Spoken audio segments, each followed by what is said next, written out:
Vakar padariau pasirinkimą, grįžti pasirinkimą ir viskas. Vakar aš sirgau, galim sakyti.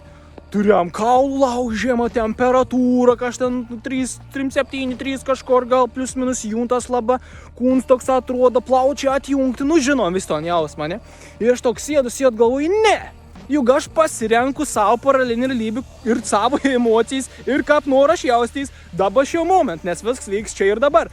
Nu išgalvoju, nu ir viskas, aš nusprendžiu griežtai pasakau, aš dabar esu sveiks ir aš gyvenu gyvenimą lyg aš būčiau sveiks, nes aš tiesiog pilnai įtikiu ton. Viskas, aš pradėjau gyventi lyg aš būčiau sveiks, aš ignoravau, kad aš sergu. Viskas, ir aš kitą atsikėl, tai ir kitą šiandien. Ir atrodo, lyg nieko nebūt buvę. Kad niekur nebūt buvę, aš esu sveiks, gyvus, ką pridiks. Kokį tai pamoka? Pamoka tami, kad kuo mes stipriau įtikam kažkau tas tamp mūsų realybė, kaip mes pasirenkam tom paralinį realybę, kokį mes nusprendam.